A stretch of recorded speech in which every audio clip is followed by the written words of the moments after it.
You have always believed time was a river, flowing, carrying you from yesterday into tomorrow, while you stand helpless in its current. Seconds slipping, years dissolving, life moving, whether you are ready or not. But what if the river never moved at all? What if every moment that ever existed is still here, silent and unmoving, like frames in an endless cosmic film reel? Nothing passing, nothing leaving, nothing arriving, and the only thing that ever moved was you.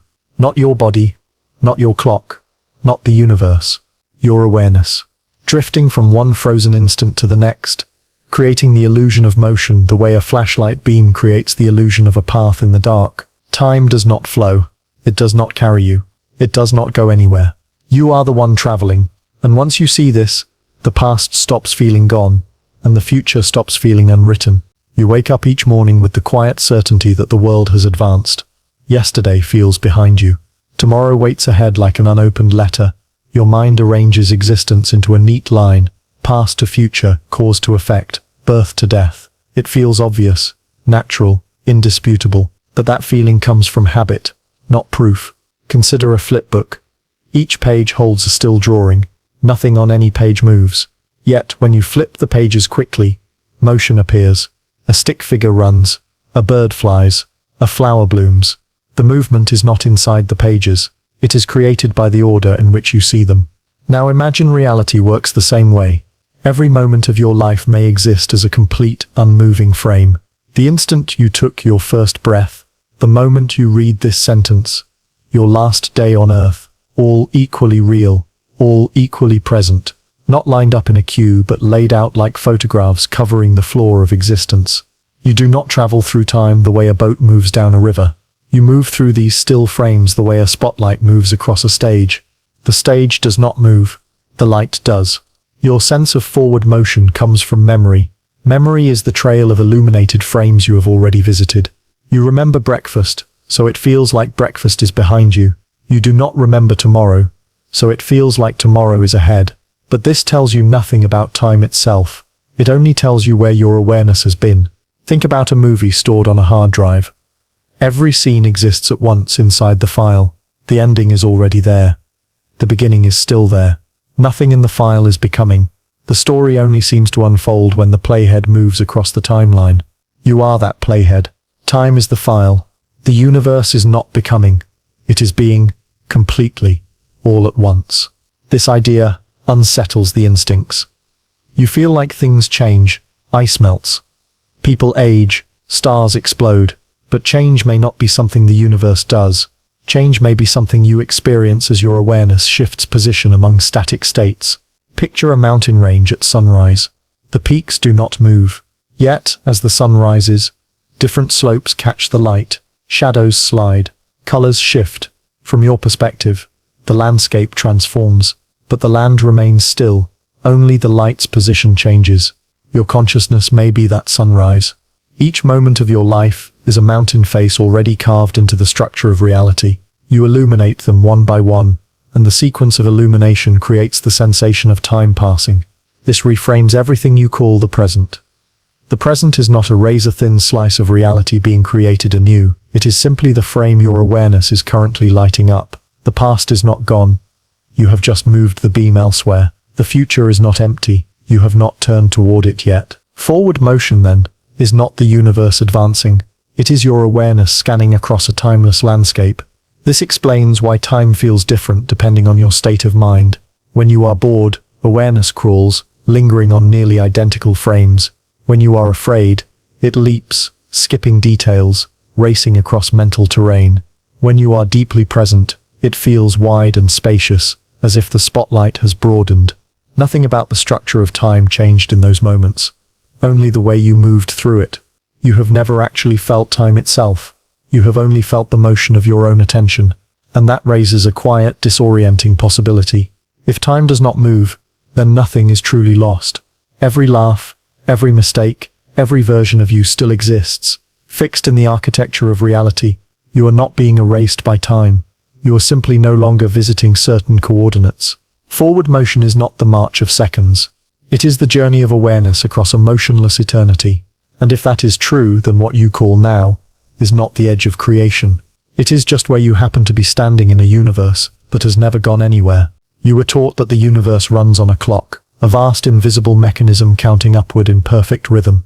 Tick after tick, carrying galaxies forward, aging stars, pushing everything from birth toward disappearance. But there is a quieter possibility. The universe may not tick at all. Imagine standing inside a colossal library that has no doors, no windows, and no end.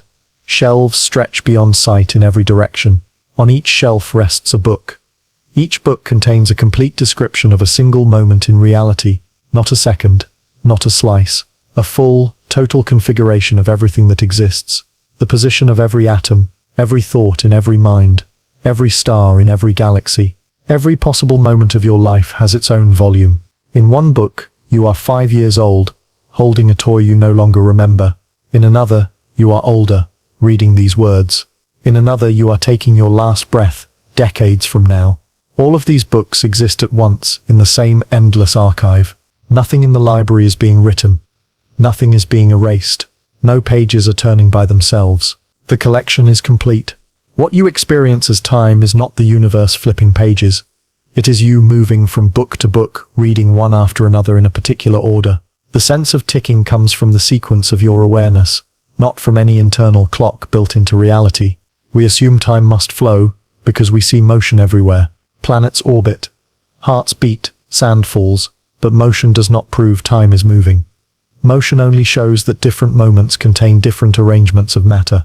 One book shows the sand higher in the glass, another shows it lower. The change exists between the books, not within them. Nothing inside a single moment evolves. It simply is. A photograph does not age. A frame of film does not progress. It is frozen, complete, self-contained. The universe may be made of such frames, not in a line being generated, but in a structure that simply exists all at once. Physics has a name for a similar idea. The block universe. Past, present, and future form a single four-dimensional structure. Time is another dimension like space. Just as all places exist even when you are not standing in them, all moments exist even when you are not experiencing them. The cosmos does not tick forward. You trace a path through it. This shifts the role of time from an active force to a coordinate system. Time does not cause events to happen. It labels where events are located in the grand structure. Yesterday is not gone. It is simply a different region of the block. Tomorrow is not unreal. It is a region you have not reached. Think of a map of Earth. The map does not create cities. It shows where they are. Time may be a map of moments, not a conveyor belt delivering them into existence. So why does everything feel so dynamic, so alive with becoming? Because your consciousness does not sit still. It samples reality in a sequence. Each sampled moment contains memories of previous ones. Those memories create a narrative of flow. You remember a lower number on the clock, and see a higher one now. You conclude that time advanced. But what actually happened is that your awareness moved from one static configuration that included the memory of earlier readings to another, that includes the memory of the first plus a new one. The ticking you hear is the echo of memory updating, not the sound of the universe moving. Even the most precise atomic clock does not prove time flows. It simply measures consistent patterns between moments. One configuration of atoms oscillating this way, another configuration oscillating that way. The regularity helps you label intervals, but it does not show an invisible river carrying reality forward. It only shows that the structure of the block is orderly. Inside this view, the Big Bang is not an event that happened and receded into the past. It is a boundary region of the block. The heat death of the universe is another boundary. Both exist equally, like the first and last pages of a book lying open on a table. Nothing is approaching the end. Nothing is leaving the beginning. You are just moving your point of view. This can feel unsettling at first. It removes the comforting sense that the universe is progressing with you, that everything is unfolding together in real time. Instead, it suggests a vast stillness beneath all appearances, a cosmic sculpture rather than a cosmic performance. Yet within that stillness, your journey remains meaningful. A path through a landscape can be beautiful, even if the landscape itself does not move. A melody can be profound even if all its notes are already written. The universe may never tick, but you do. Your awareness steps from one silent configuration to the next, stitching them into the story you call life, and the sound you name time is nothing more than the soft rhythm of your own movement through an eternity that has never needed to change. You speak about moments as if they are travelers. This moment passed. That time is gone. Those days slipped away. The language feels natural, almost automatic. Moments arrive, linger briefly, and then vanish like guests who never stay long enough to know. But this way of speaking hides an assumption so deep you rarely notice it. You assume moments move. What if they never have? Picture a vast art gallery with no walls, only space. Suspended in that space are countless paintings. Each one captures a complete scene from your life. In one, you are learning to walk. In another, you are laughing with someone you no longer speak to. In another, you are older, quieter, still breathing. Every detail in each painting is frozen with absolute precision. None of these paintings fade. None slide away into darkness. They do not drift past you. They simply hang there. You are the one walking through the gallery. When you stood before the painting of your childhood bedroom, it felt like now. When you moved on, you called it the past. But the painting did not change position. It did not dim or dissolve. You just stopped looking at it. Moments do not pass any more than rooms in a museum pass by themselves. The only motion is yours. Your brain reinforces the illusion by carrying souvenirs from each room. Memory is a pocket full of postcards gathered along the way. When you enter a new moment, you bring traces of previous ones with you. These traces create the sense of continuity, like footsteps behind you in fresh snow. Because you carry the trail, it feels like the world is moving, but the trail is inside you. Consider how strange it is that the past feels gone, but remains perfectly detailed in memory. You can recall the layout of a childhood home that may no longer exist. You can replay conversations word by word. If those moments were truly erased, how could such intricate patterns persist in your mind? In the still universe view, nothing is erased. The earlier moments still exist exactly as they were. You are simply no longer positioned at those coordinates. Your brain, which is itself part of each moment, contains records of other regions in the structure. Memory is not proof of time flowing. It is evidence that moments are connected in an ordered arrangement, like chapters bound in a single book. When you finish a chapter, the pages do not crumble behind you. You just turn to the next.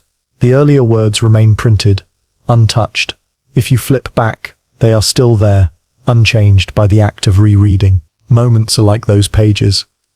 They do not drift into non-existence. Your awareness just stops reading them. This perspective reshapes loss. When you say, "Those days are gone," you mean you can no longer experience them directly. But gone suggests destruction, like a file deleted from a drive. Instead, those days may be permanently embedded in the structure of reality, as real as the one you inhabit now. You have not lost them in a cosmic sense. You have moved on. Even the feeling of motion inside a moment does not prove that the moment itself is changing. Take a single frame of a movie showing a runner mid-stride. Within that frame, the runner's body is arranged to imply motion. Muscles tensed, foot lifted, hair trailing, but the frame itself is static. The sense of movement only appears when you compare it to other frames. Inside any given moment of your life, your brain contains memories of earlier configurations and expectations of later ones. Those internal contrasts create the sensation of flow, even though the moment as a whole is fixed. It is like standing in a painting of a waterfall. The water looks like it is rushing, yet nothing in the canvas moves. So when you feel time passing, what you are actually feeling is transition. Your awareness is stepping from one fully formed configuration of the universe to another nearby one. Each new configuration includes slightly different arrangements of matter, slightly updated memories, slightly altered expectations. You interpret these differences as moments passing, but it is you who passed from one to the next. Moments are not beads sliding along a string. They are beads already placed, and your consciousness is the thread weaving through them. The beads do not move down the thread moves through the beads. This also explains why the present feels so sharp, and the past feels distant. You are standing in this moment, immersed in its sensory detail. Other moments are accessed only through memory, which is a simplified internal representation. The difference in vividness tricks you into thinking one exists, and the others do not. In truth, the difference is just viewpoint. You are not being carried forward by time like a leaf in a current. You are walking across a frozen ocean of moments, leaving no wake, creating the illusion of waves simply by moving your point of observation. Nothing is slipping away behind you. You are the one slipping quietly onward, from one eternal instant to the next. Imagine reality not as a flowing river, but as an enormous stack of photographs. Not loose, not scattered, perfectly ordered. Each photograph captures the entire universe at once. Every grain of sand on every beach, every heartbeat in every chest, every distant galaxy burning in silence. Nothing missing, nothing blurred, a complete frozen configuration of existence. This is the still frame theory of reality. According to this view, the universe is not something that happens. It is something that is entirely, timelessly, all at once. Movement, change, and the passage of time are not features of the frames themselves. They emerge from the way your awareness moves across them, like a finger sliding down the edges of a deck of cards. Each card is still. The motion belongs to the hand. In a film reel, motion appears because still frames are shown in rapid succession. The character runs, the door closes, the sun sets. Yet if you hold the film strip up to the light, you see nothing but separate, unmoving images. The running never exists inside any single frame. It exists only in the relationship between frames and the order in which they are viewed. Your life may work the same way. Right now, you feel yourself breathing. You feel the subtle pressure of your body against whatever supports it. Thoughts rise and fade. Sounds come and go. It feels like a continuous stream. But this continuity may be an illusion created by your awareness gliding through a sequence of still cosmic frames. In one frame, your lungs are slightly expanded. In the next, slightly contracted. In one, your eyes are focused here. In another, they are closed. Each frame is static, complete, and self-contained. But because your awareness experiences them in a particular order, the stillness blurs into motion. Reality, then, is not a performance unfolding in time. It is a vast four-dimensional structure, where time is simply another dimension like height or width. Just as all points along a road exist whether or not you are standing on them, all moments in time exist whether or not you are experiencing them. You do not wait for the future to be created. You travel toward a region of the structure where those events are already embedded. This idea dissolves the special status of now. The present is not the only slice of reality that exists. It is simply the slice your awareness currently occupies. Other slices, which you label past and future, are just as real but not presently inhabited by your conscious point of view. Think of a long mural painted along a curved wall. If you stand very close, you see only a small section. As you walk, new parts come into view while others slip out of sight. From your perspective, the mural seems to reveal itself over time, but the entire artwork has been there from the beginning. Your movement creates the sense of unfolding. In the still frame theory, the universe is that mural. Your awareness is the observer walking along it. This raises a subtle question. If every moment already exists, does anything truly change? At the level of the whole structure, no. The complete set of frames is fixed. But change exists within your experience, because you never perceive the structure all at once. You sample it sequentially. Each frame differs slightly from its neighbors. Those differences, when strung together by memory, create the narrative of becoming. You never see the stack. You only ever see one photograph at a time, with memories of others layered inside your brain, which is itself part of the photograph you are currently in. This self-containing loop is what makes the illusion so convincing. Every frame includes a version of you that believes time has been flowing up to that point. That belief is part of the frame's structure. When you move to the next frame, that belief updates slightly, and the story continues. From the inside, it feels like continuity. From the outside, it is a static pattern. Even cause and effect fit into this model. One frame shows a glass intact on a table, another shows it shattered on the floor. You interpret the earlier one as the cause, and the later one as the effect. But in the grand structure, both frames simply exist in a particular order. Causality is the pattern formed by their arrangement, not a force pushing events forward. Like the frames of a flipbook arranged to show a ball falling, the still frame theory does not make life meaningless or mechanical. Instead, it suggests that your journey is a path through a landscape of infinite detail. Every joy, every pain, every quiet moment of breathing already has its place in the structure. Your role is not to force the universe to move, but to experience the path laid out within it. You are not a passenger on a train called time. You are the light moving across a timeless gallery, illuminating one frame after another, calling the shifting glow life, while the gallery itself remains perfectly, eternally still. If the universe is a vast arrangement of still frames, then something must be responsible for the sensation of motion you experience every moment. Thoughts shift, sounds begin and end. Your body moves through space. Life feels dynamic, never frozen. But perhaps none of that motion belongs to the universe itself. Perhaps the only thing that truly moves is consciousness. Picture a lighthouse, standing on a silent, unmoving shore. The land does not shift. The sea, in this strange world, is perfectly still. The sky is painted in place like a backdrop, yet the beam of the lighthouse rotates, sweeping across the landscape. Wherever the light touches, details appear. Wherever it leaves, darkness returns. The motion is not in the world. The motion is in the light. Consciousness may be that beam. Each moment in the still structure of reality contains a complete physical configuration of the universe, including a version of your brain in a particular state. When consciousness illuminates that state, you experience it as now. When it shifts to a neighboring state, you experience a new now, slightly different from the last. The difference between these illuminated states creates the feeling of change. But the change is not happening to the universe in real time. It is happening to the position of your awareness within the already existing structure. This explains a subtle mystery. You never experience the gap between moments. You never feel yourself jumping from one instant to the next. Experience is always seamless, continuous. That continuity does not require the world to flow. It only requires consciousness to move in a smooth path across adjacent frames, like a finger tracing a line across a page. From inside the experience, it feels like the line is being drawn. From outside, the line is already there. Your brain, which is part of each frame, contains memories of earlier frames along your path. Those memories give each present moment a sense of history. They tell you where you have been, but they do not prove that the past no longer exists. They only show that your consciousness has followed a particular route. Consciousness, then, is not riding time. It is generating the feeling of time by moving. Think of a scanner passing over a photograph. The image on the page does not change. But as the scanner head moves, different parts of the image are captured and sent to a screen. If the scanner could think, it might believe the picture is being created line by line. In truth, the whole image has been there from the start.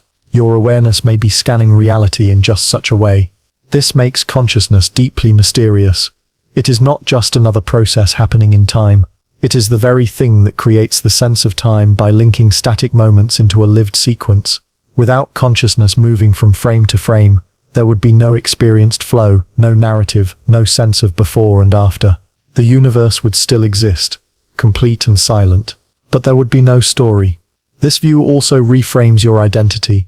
You are not merely a body traveling through time. The body in each frame is different, a slightly updated configuration of matter. The you that feels continuous is the thread of consciousness moving through those configurations, lighting them up one by one. You are not the frames. You are the movement between them. Even sleep fits this model. When you fall into deep, dreamless sleep, the sense of time often disappears. You close your eyes, and suddenly it is morning. Hours seem to vanish. In the still frame view, your consciousness simply stops tracing the usual path of waking frames and resumes later at a distant point. The frames of the night still exist, but your awareness did not illuminate them in the same narrative way. Time did not speed up. Your movement through experience changed. If consciousness is the only moving thing, then the flow of time is not an external force pressing on you. It is the internal rhythm of your awareness, shifting from one configuration of reality to the next. The universe does not carry you forward. You glide across it. And every sensation of motion, every feeling that something has changed, may ultimately be the echo of that glide, the quiet passage of consciousness across a cosmos that in itself has never needed to move at all. You think of tomorrow as a blank space, an unwritten page, an unopened door, a field of possibility waiting to crystallize into reality. The future feels soft, undefined, still forming somewhere ahead of you. But what if tomorrow is not being created? What if it is already there, solid and complete, and you are simply not standing in it yet? Imagine a vast city made entirely of ice sculptures, towers, bridges, streets, statues, all carved in exquisite detail. Nothing melts, nothing shifts. Every structure is perfectly still, preserved in flawless clarity. This city stretches endlessly in every direction. You are walking through it with a lantern. Where your lantern shines, details leap into view. You see the curve of a frozen archway, the texture of carved windows, the outline of distant shapes. But beyond the reach of your light, the city remains in darkness, not because it is unfinished, but because you have not illuminated it yet. The future is that darkened part of the city. It feels unreal, only because your awareness has not arrived. When you say, the future hasn't happened yet, what you really mean is, I have not experienced those frames, but in a still universe, those frames are as real and fixed as the one you call the present, your older self, your final days, conversations you have not yet had, all exist as stable configurations in the structure of reality. You are not waiting for them to form. You are walking toward them. This transforms the idea of anticipation. You feel nervous before an important event, because it seems undecided, hanging in a cloud of possibility. But in the frozen future view, the outcome is already part of the cosmic structure. Your anxiety is not about shaping the future into existence. It is about not yet knowing which part of the structure you are about to step into. It is like walking through a maze whose layout is fixed, even though you cannot see the path ahead. Every turn you will ever take is already carved into the maze. Your experience of choosing is the process of discovering which corridor you are on, not building the walls as you go. This does not make your choices meaningless. Your decisions are part of the structure. In some future frames, you chose one path. In others, you did not. The version you experience is the one your consciousness moves into. Choice is how the path is arranged, not how it is created in real time. You are exploring a sculpture of your life from the inside. Think of a mountain trail laid out across a landscape. The trail exists whether or not anyone is walking it. When you hike, each bend feels new, each view a fresh surprise. But the terrain was always there. Your footsteps do not bring cliffs into existence. They reveal them to you. Tomorrow is a cliff you have not reached. Next year is a valley you have not entered. Your final day is a horizon already drawn. From within time, this sounds fatalistic, as if everything is rigid and inevitable. But remember, inevitability only feels heavy when imagined from outside the path. While you are walking, the experience is alive with uncertainty, emotion, and discovery. The fact that the landscape is fixed does not diminish the reality of your journey through it. A novel's ending is printed long before you read it. Yet the suspense you feel on page 1 is genuine. The existence of the final chapter does not drain meaning from the earlier ones. It gives the story shape. You are living inside a story, whose pages are all bound together at once. Each step you take is a shift of awareness from one frozen page to the next. The pages do not slide toward you, you move across them. The sense that the future is rushing closer is just the feeling of your own motion. This perspective softens the fear of the unknown. The unknown is not a void where anything might suddenly appear. It is a detailed region of reality you have not yet seen. The path is not empty. It is simply unlit. You are a traveler with a lantern in a city of ice. Every tomorrow you will ever have stands silent and complete, waiting not to be created, but to be visited. And as you walk, you do not push time forward. You step quietly into frames that have been there all along, calling each one the future, until it becomes now, and then just as quietly, leaving it behind without ever having changed the stillness of the world itself. You trust memory as proof that time has passed. You remember breakfast, so morning must be gone. You remember childhood, so those years must be far behind you. Memory feels like a trail marking, where you have been as time carried you forward. But memory may not be evidence of time moving. It may be evidence that you have. Picture a beach at dawn, perfectly smooth, untouched by wind or wave. As you walk across it, your feet press into the sand, leaving a line of footprints behind you. If someone looked only at the pattern in the sand, they might conclude the beach itself moved, carrying you along as it shifted. But the beach did not move. You did. Memory is like those footprints. Each moment you experience contains traces of other moments embedded in the structure of your brain. These traces are physical patterns, arrangements of neurons shaped by previous experiences. When your consciousness steps into a new frame of reality, it enters a version of your brain already containing those patterns. You interpret those patterns as the past, but they are simply features of the present frame. In the still universe view, every moment exists as a complete configuration. Some configurations include brains with many memory traces. Others include brains with few. The sense of history arises from the complexity of these internal patterns, not from time flowing in the background. You do not remember, because moments are fading away behind you. You remember because the frame you are currently in contains a brain structured to hold records of other frames. Imagine again the gallery of frozen paintings. In some paintings, you are older, carrying a heavy album under your arm. That album contains photographs from earlier rooms in the gallery. When you look at them, you feel like those scenes are gone, but they are still hanging on the walls. The album does not preserve lost reality. It simply holds representations of other places in the same structure. Your brain is that album. Memory gives you a sense of continuity, a personal storyline. Without it, each frame would feel isolated, like waking up in a different world with no context. Memory stitches the frames together from the inside, creating the feeling of a self traveling through time. But the stitching is part of the pattern, not proof that time itself is moving. This explains why memory is imperfect. You forget details, you misremember events, you blend different experiences together. If memory were a direct window into a past that has vanished, its errors would be mysterious. But if memory is simply a physical pattern inside each frame, its limitations make sense. It is just another structure in the universe, subject to distortion like anything else. You are not accessing a fading timeline. You are reading marks left in the sand of your own brain. Even the feeling that memories grow more distant with age can be reinterpreted.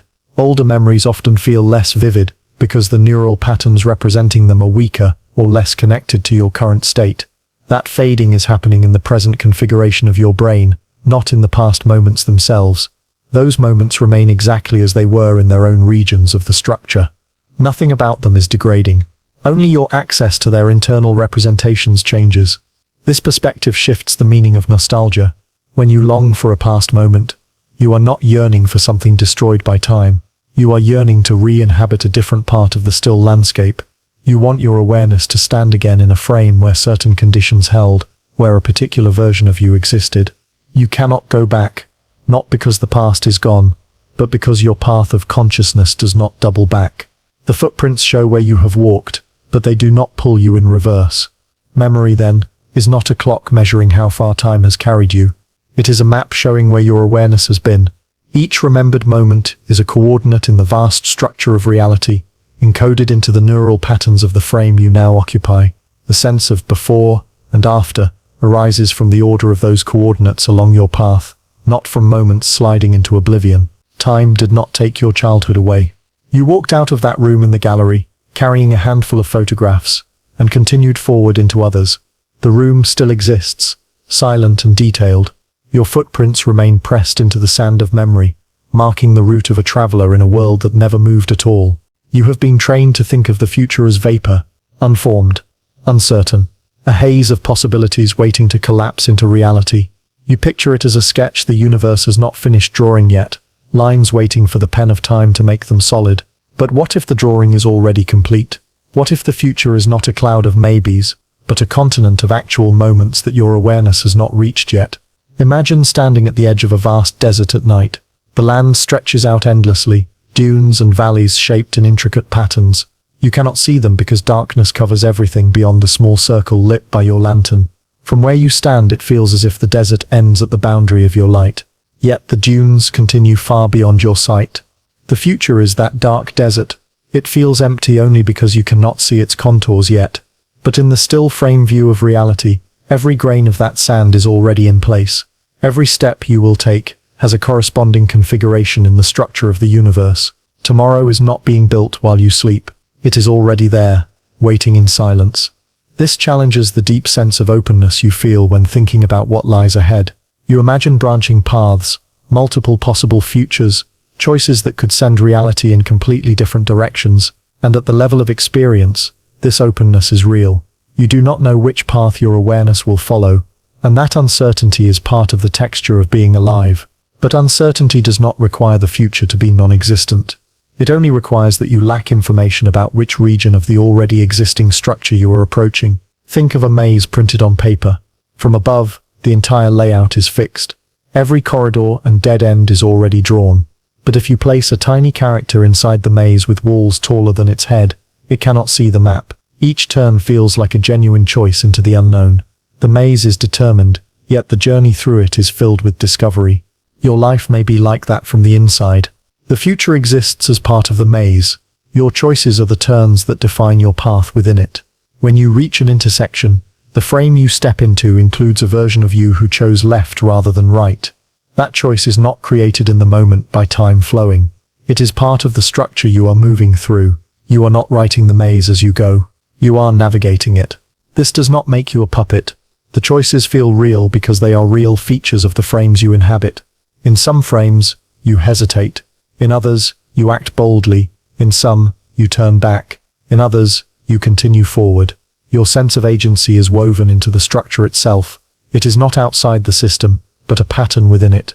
The future already exists, but it includes your decisions as part of its architecture. This view also reframes hope and fear. You hope for good outcomes and fear painful ones, because you cannot yet see which landscapes lie ahead. But those landscapes are not floating in limbo. They are fixed regions of reality. Your awareness may soon illuminate. Hope becomes the desire to arrive at certain coordinates. Fear becomes the dread of others. Both emotions arise from limited perspective, not from the future being undefined. Even prediction fits this picture. When scientists forecast an eclipse or the path of a comet, they are not causing the future to happen. They are reading patterns in the structure of the universe that extend into regions we label as future. The regularity of physical laws reflects the consistent geometry of the block of space-time, not a script being improvised moment by moment. The future feels open because you cannot remember it the way you remember the past. Memory only points backward along the path you have already traveled. There are no memory traces of tomorrow in your current brain state, so it feels unreal. But that absence of memory does not mean absence of existence. It only marks the direction your awareness has not yet gone. From the perspective of the whole structure, your birth and your death stand on equal footing. Both are fixed events in the landscape of space-time. You are not moving toward death as if it is being generated ahead of you. You are moving toward a region where that event already sits, quiet and unmoving. This can sound unsettling, even heavy. Yet there is also a strange peace in it. The future is not a fragile thing that might fail to materialize. It is as solid as the ground beneath your feet. Your task is not to force reality to produce what comes next. Your task is simply to walk. With each step of awareness, another slice of the already existing universe lights up as experience. You call it tomorrow, until you arrive. Then you call it now. And once you move on, you call it the past. All the while the desert of moments remains exactly as it has always been, stretching out in every direction, complete and unmoving, while you cross it with a lantern, mistaking your own motion for the birth of time. You have never left the present. At least, that is what it feels like. No matter how many years pass, you are always here, inside a single moving window called now. Childhood happened in a now. Yesterday happened in a now. This sentence is happening in a now. It feels as though time travels past you while you remain fixed at the center. But what if the opposite is true? What if your mind is the traveler, and every now you have ever experienced is just a different location in a vast, unmoving landscape? Imagine a train moving through a frozen countryside. The hills do not roll by, the rivers do not flow, the towns do not approach. They simply exist, fixed in space. From inside the train, however, it feels as if the world is rushing past the windows. Fields appear, linger, and vanish behind you. You conclude that the scenery is moving, but it is the train that moves. Your consciousness may be that train. Each moment of your life is like a station along an endless track. At one station, you are a child. At another, an adult. At another, older still. Every station exists simultaneously in the structure of reality, each with a version of your brain, your body, your surroundings. Your mind, or more precisely your conscious awareness, is what moves from one station to the next. This movement creates the sensation of time passing. You say, "I was younger then," as if the past self has faded away, but that younger version of you still exists at its coordinate in space-time, just as a town you passed on a journey still stands where it was built. You are no longer there, but the place has not vanished. Your mind has simply traveled on. This reframes memory in a new way. When you remember an event, it feels like you are reaching back into a vanished time. But in the still universe view, you are accessing information stored in your current brain about another location your consciousness once occupied. It is less like retrieving something from a destroyed past, and more like recalling a place you once visited on a long trip. You cannot go back there, not because it no longer exists, but because the train of your awareness moves in one direction along its track. The feeling of aging becomes a sign of travel, not decay. You are not being worn down by time like a stone in a river. You are moving through different regions of the block universe, where the body's configuration is slightly different in each frame. Wrinkles, grey hair, slower steps are features of the stations ahead on the track, not damage inflicted by a flowing force. you are passing through them. Even anticipation takes on a new meaning. When you look forward to an event, you imagine a point ahead on the line of your journey. That point already exists as a fully formed moment. Your excitement or anxiety is not about creating that moment, but about approaching it without yet seeing its details clearly. Like a traveler watching the horizon for the first glimpse of a distant city, your mind is always in transit. Even when your body sits still, every thought you have, every shift in perception, marks a transition to a new frame in the structure of reality. The external world feels stable, but internally you are constantly stepping from one configuration of brain activity to the next. You are a traveler, moving not just through space, but through the dimension we label time. Yet, unlike space travel, you cannot turn around. Your path through moments is laid out as a continuous sequence. Each frame contains memories of earlier ones, but not of later ones, which is why the direction of travel feels fixed. The asymmetry of memory gives your journey an arrow. You remember where you have been. You do not remember where you are going. From the inside, this creates the powerful illusion that the future is being created as you approach it. But from the outside view of the block universe, the entire track of your life is already present, like a railway stretching from your birth to your death. Your consciousness rides that railway, lighting up one segment at a time. This perspective does not turn you into a passive passenger. The choices you experience making are part of the track's structure. In some future segment, you chose one thing, in another, you chose differently. The path you experience is the one your awareness follows, and that path includes all your decisions, doubts, and actions. You are both the traveler and part of the terrain. So when you feel time moving, what you are really feeling is motion of a different kind. Not seconds slipping away, but your own awareness gliding from one eternal moment to the next. The universe is not racing toward the future. Your mind is quietly traveling across a timeless expanse, calling each new place it visits now, and mistaking its own journey for the motion of time itself. You have always assumed that change is something the universe does to you. You wake up, and yesterday feels different from today. You notice your body, your surroundings, even the world itself transforming around you. Objects break, people age, seasons turn. It seems obvious, the universe moves, and change is its signature. But in a still frame universe, change is not something the world performs. Change is how your consciousness moves through it. Imagine standing on a mountaintop at dawn. The valley below is bathed in shadow. Moments later, the sun climbs higher, illuminating fields and forests. You say, the landscape has changed. Yet, the mountains did not move. The rivers did not shift. The trees did not grow taller in those minutes. Only your perspective, the angle of the light, the position from which you observe has shifted. What feels like change is the interplay between a fixed world and your moving vantage point. Now, apply this to your life. Each before and after you perceive may be just snapshots of static frames. The day you spilled your coffee is not erased by the day after. Both frames exist fully and precisely. The sense of evolution, progress, or decline arises because your awareness transitioned from one frame to the next. You interpret the differences between them as change. Memory reinforces this illusion. You compare the current frame with earlier ones stored in your brain. You notice contrasts, your younger self, your older environment, your past emotions, and call it growth, learning, or decay. In truth, each frame is complete in itself. Your interpretation of difference is a product of movement through frames, not of motion within them. Even the natural laws of physics, which seem to enforce continuous transformation, are just consistent patterns between adjacent frames. Gravity, motion, decay. They do not push reality forward. They are structural relationships embedded in each snapshot. The flow of cause and effect exists only because your awareness steps from one carefully arranged configuration to another. Think of a flipbook. The drawings themselves are static, yet you perceive running, jumping, and falling when flipping quickly through the pages. Remove the flipping hand, and the motion vanishes. The sequence of images has not changed. Motion was never in the pictures, it was in the viewing. Your life is the same. Change is a shadow cast by the path your consciousness takes. The universe itself may be eternally fixed, yet your point of view traces arcs through it, creating the sensation of motion. The fading of old memories, the growth of your body, the rise and fall of emotions, all are shifts in perspective across static frames. This idea also reframes personal transformation.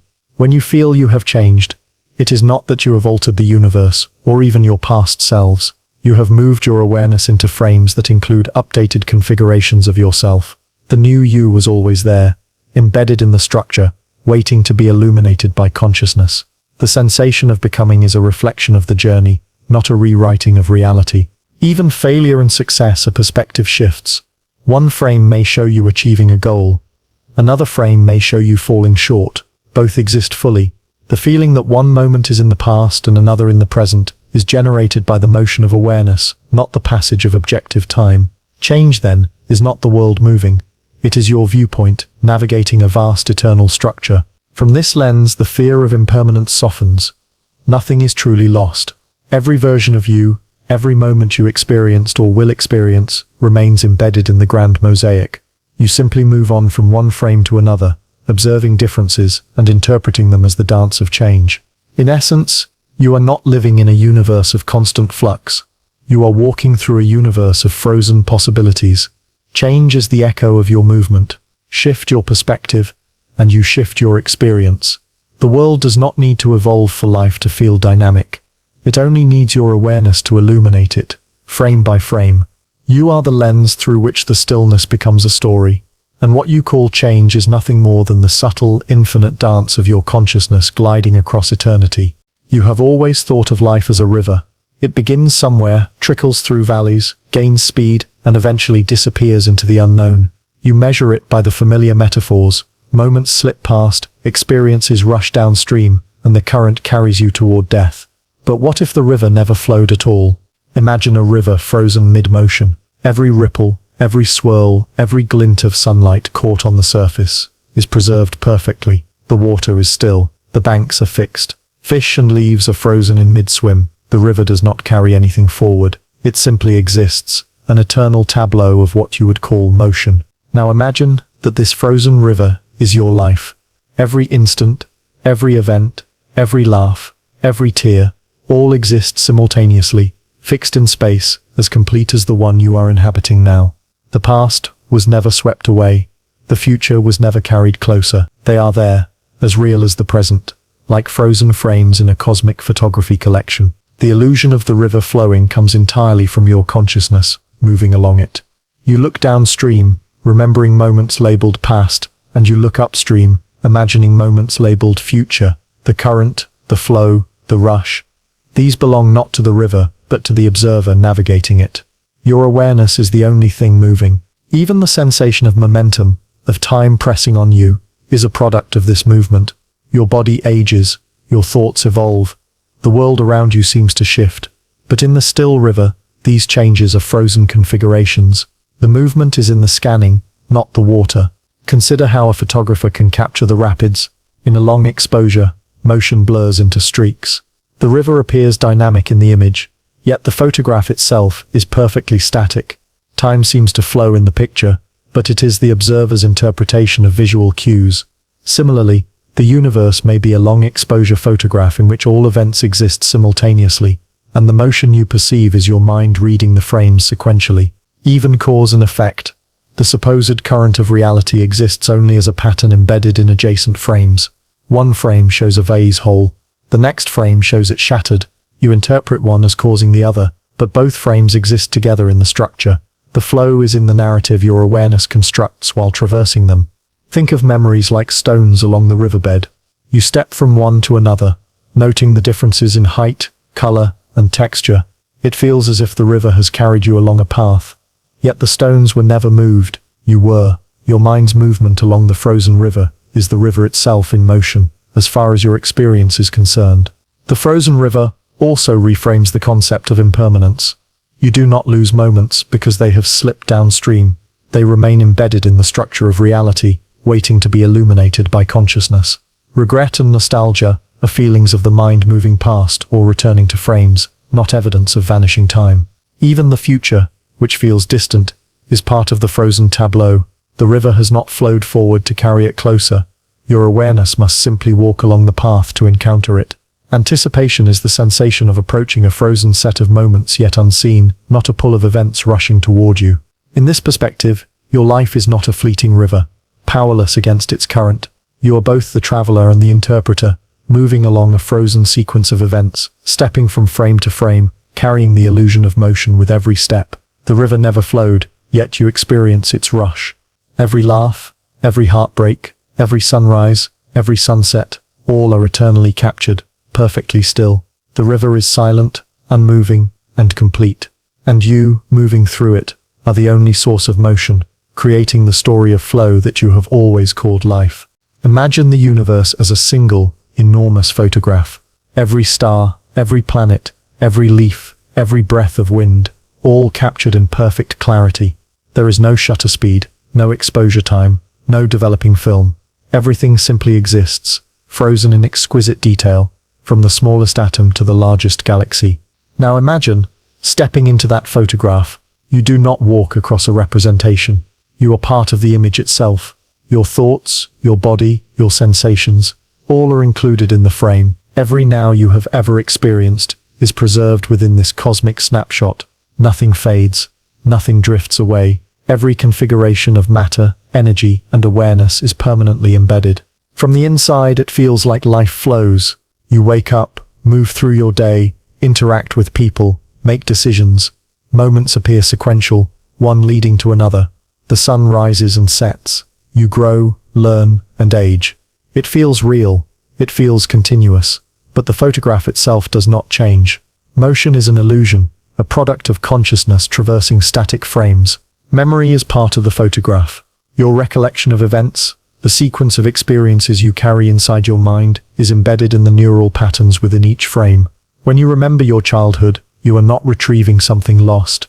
You are observing a detail in the photograph, a region of the cosmic snapshot that has always existed. The feeling of past is created by comparing these embedded patterns with your current conscious perspective. Your awareness acts like a light scanning across the photograph. Each frame it illuminates becomes now. The previous frames are still there, quietly existing but no longer highlighted. The future frames are equally fixed, untouched by anticipation but invisible until consciousness reaches them. The sensation of time passing is the movement of that light, not a property of the photograph itself. Even cause and effect are patterns within the photograph. A glass falls off a table. In one frame it is intact, in the next it is shattered. You interpret the first as cause and the second as effect. But from the outside, both exist simultaneously. There is no pushing forward by a river of time. The narrative arises from the relationship between frames and the journey of your awareness through them. Imagine a cosmic observer hovering above the photograph. From this vantage point, all moments exist equally. There is no beginning, no middle, no end. Every decision you will ever make, every smile you will ever give, every heartbreak you will ever endure, all are captured in this eternal image. From this perspective, the flow of time is an illusion, a feature of the observer's movement across the frame, not a feature of the universe itself. Even your fears and hopes are illuminated in this light. You anticipate events, imagining uncertainty or possibility, yet those events are already part of the photograph, complete and fixed. Your awareness simply has not reached the frames where those outcomes exist. Hope and anxiety are responses to the movement of consciousness through the photograph, not to an unfolding universe. This view reframes identity. You are not a fleeting presence dragged along by time. You are a participant in a pre-existing pattern, a conscious traveler moving through a detailed cosmic snapshot. Each you that exists in different frames is complete, fully formed, and eternally part of the structure. The sensation of continuity, the feeling of being the same person through all moments, is the path your awareness traces across these frames. Living inside a cosmic photograph dissolves the usual fears of impermanence. Nothing is lost. No moment disappears. No experience is truly gone. It is only the path of consciousness that moves, illuminating frames, giving the illusion of flow. Each instant of joy, sorrow, and quiet reflection is captured forever, like details in a photograph too vast and detailed to ever be fully scanned at once. In this view, life is not a fleeting river, or a march toward an unknown horizon. Life is a journey of consciousness, tracing patterns across an eternal cosmic photograph, creating the story of time, change, and experience from a sequence of still, perfectly preserved frames. You are both inside the picture and the light moving across it. And in that dual role, the illusion of motion, of living, breathing, becoming is born. We are taught that the world is a chain of events. One thing happens, then another. A cause produces an effect. The glass falls because it was nudged. The flame burns because you struck a match. Every ripple in the pond, every heartbeat, every action is part of an endless cascade. Cause and effect feel like the engine of reality itself. But what if the universe is motionless? What if all moments already exist, frozen like frames in a cosmic film? If nothing truly moves, what becomes of causality? Imagine a series of photographs depicting a falling vase. In the first frame, the vase is on the table. In the second, it teeters. In the third, it lies shattered on the floor. From the perspective of someone flipping through the pictures, cause and effect are obvious. The vase falls because the table was bumped. Yet each photograph is static. No motion occurs inside any single frame. The fall exists only in the relationship between frames. In the sequence your awareness follows. Causality, then, may not be a force acting through time. It may be a map embedded in the structure of reality, a pattern that links static frames into coherent sequences. Your mind reads the sequence and interprets one frame as preceding another. The vase falls, the tree grows, the stars explode, but only because your consciousness moves across the frozen arrangements in a particular order. Consider your own actions. You decide to speak, then words emerge. You plant a seed, then a plant grows. In the motionless universe, every version of these events exists already. There is a frame where you speak, a frame where you plant, a frame where a tree grows. Cause and effect are encoded into the spatial relationships of these frames. They are not dynamic forces. They are patterns that your awareness experiences sequentially. This explains why causality feels inevitable. The universe does not need to push anything forward. The patterns are already complete. You perceive an effect following a cause, because your conscious path intersects frames in a way that respects the embedded relationships. It is not the world acting upon itself. It is your awareness moving along a pre-designed sequence. Even complex chains of events, history, physics, personal narratives, follow this same principle. Battles happen, empires rise and fall, stars collapse, and civilizations invent art and language. From inside the experience, one thing leads to another. From outside the structure, all moments exist simultaneously. The leads to is a feature of sequencing, not of a flowing time. This perspective also reframes responsibility and consequence. You feel accountable, because the paths you traverse have embedded structures showing results from actions. But the consequences themselves exist, whether or not you push time forward. Your choices are part of a lattice of frames, and their outcomes are included in the structure. You are not creating cause and effect. You are moving along it, illuminating the patterns as you go. Even randomness, the sense that some events are unpredictable, is a product of limited perspective. If all frames exist, the so-called random outcomes are already determined in other regions of the structure. You cannot see all the frames at once, so outcomes feel uncertain. The universe is not generating new possibilities. Your awareness is simply not yet aligned with them. In this motionless universe, cause and effect remain meaningful, but their nature is transformed. They are not forces propelling events forward. They are relationships encoded in a static, eternal structure. They are the story your consciousness reads as it moves, the rhythm you perceive in a gallery of frozen images.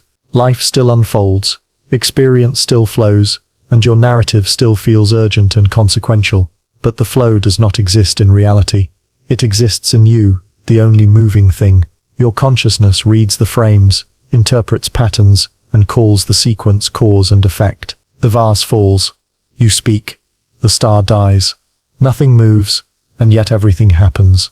The river of cause and effect is an illusion cast by the motion of your mind, across a universe that has never flowed at all. We live under the assumption that aging is a process inflicted by time.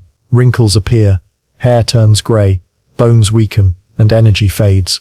We describe it as decay, a gradual deterioration of a body and mind, dragged forward by the relentless current of life.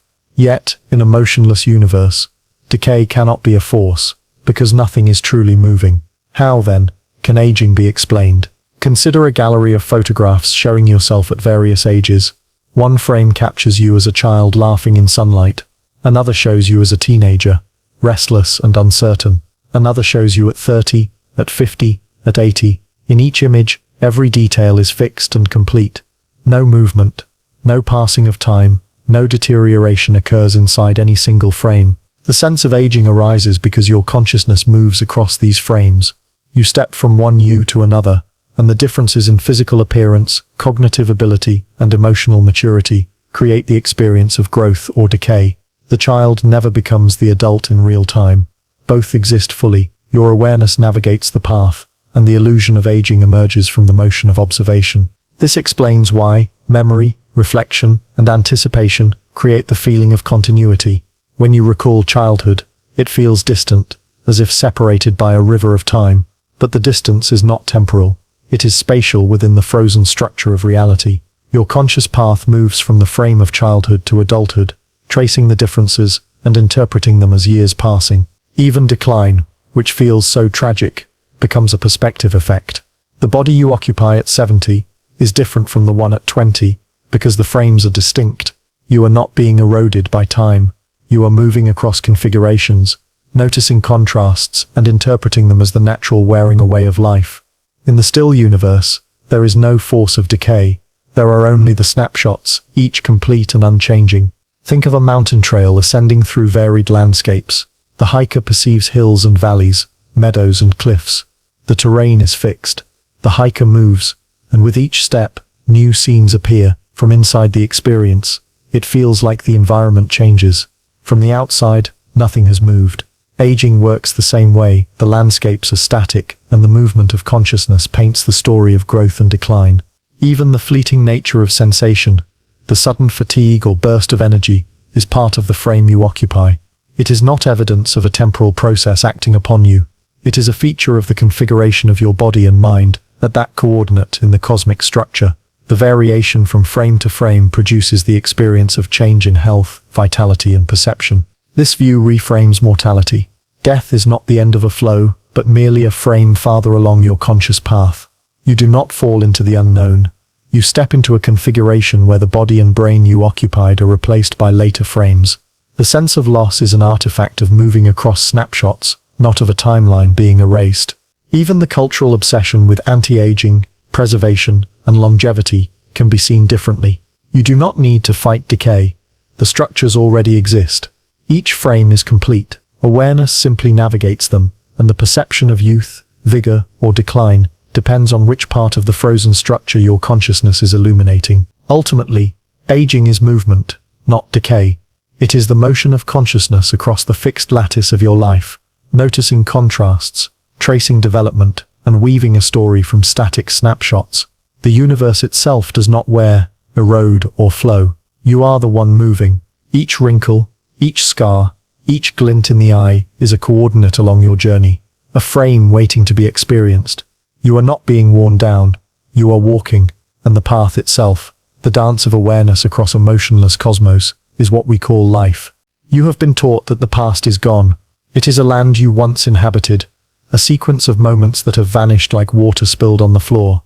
You can recall it, remember it, even revisit it in your mind, but you believe it no longer exists outside your memory. But what if the past never left? Imagine a library, infinite in size, filled with books. Each book is a record of a day, an hour, a minute of your life.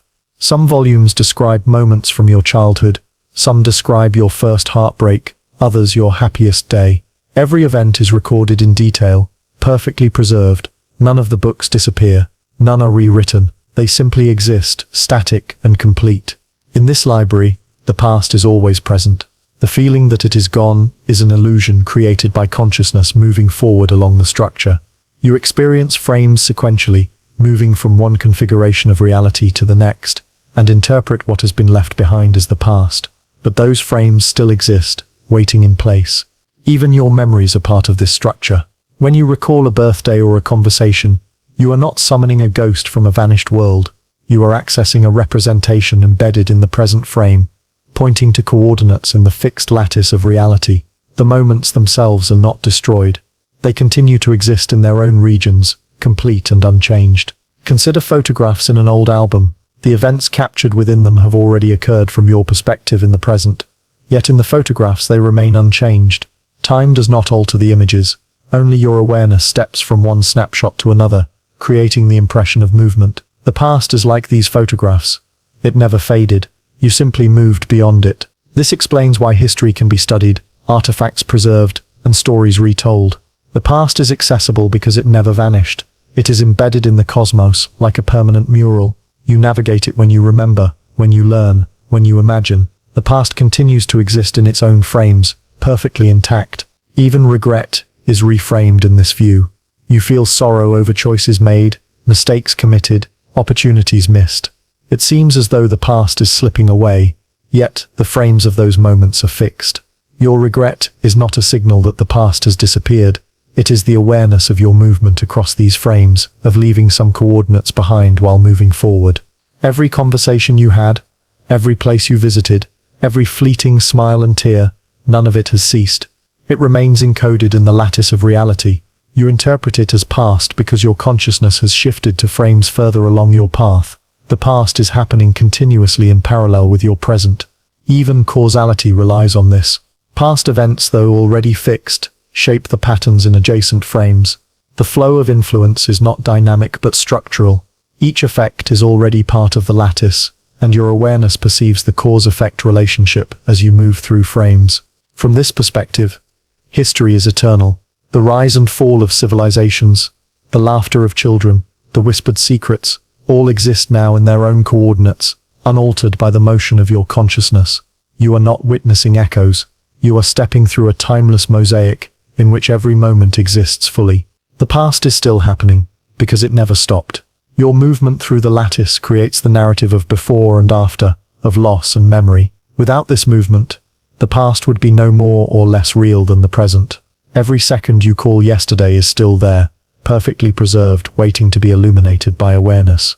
Your life is a series of frozen moments, each containing every past you have ever been, the river of memory, the diary of experience, the echoes of earlier choices.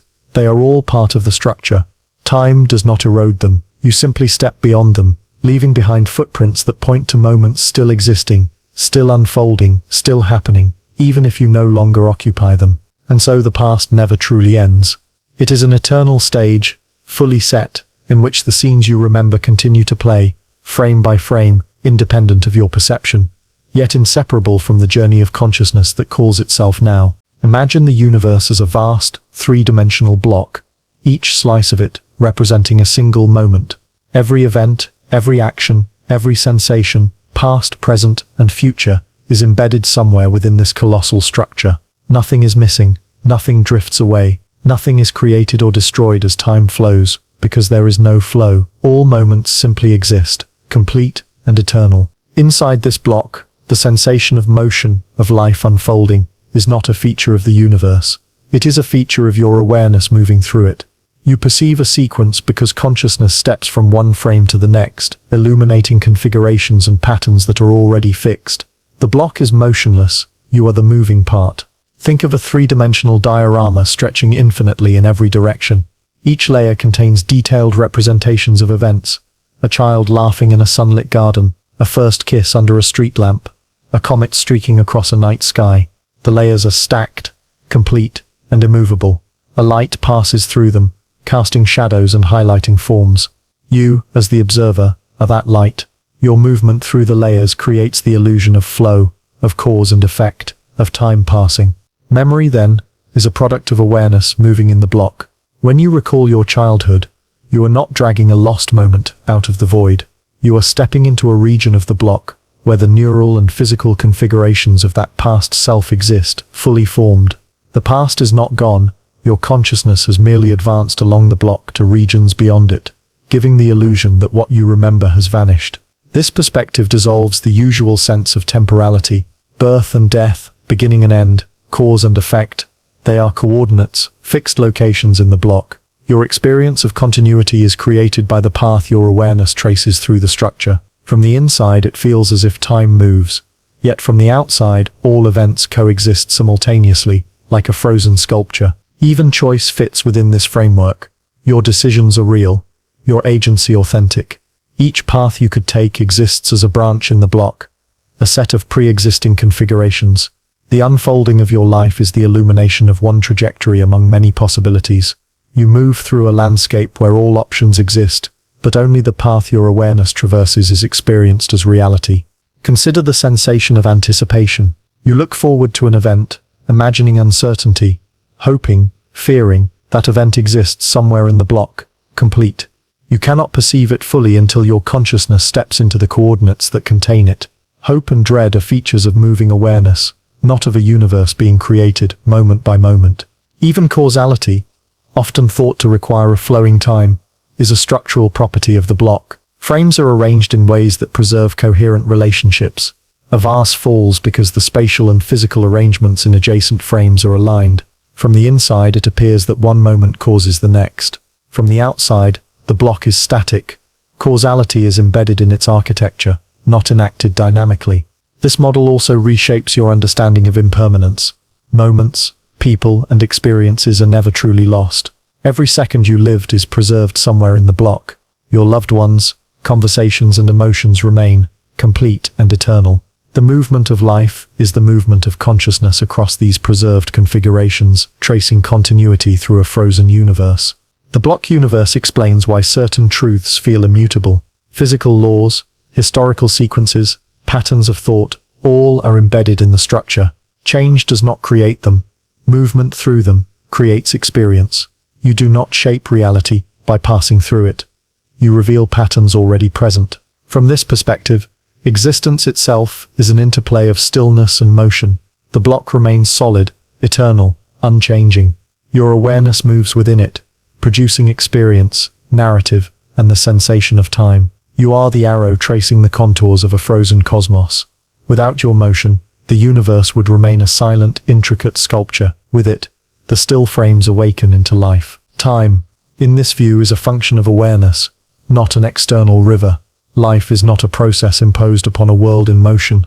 Life is the journey of consciousness, illuminating frames, stepping across the eternal architecture of reality, and calling each illuminated moment, now. You are moving. The universe is still, and in that movement, the illusion of time is born.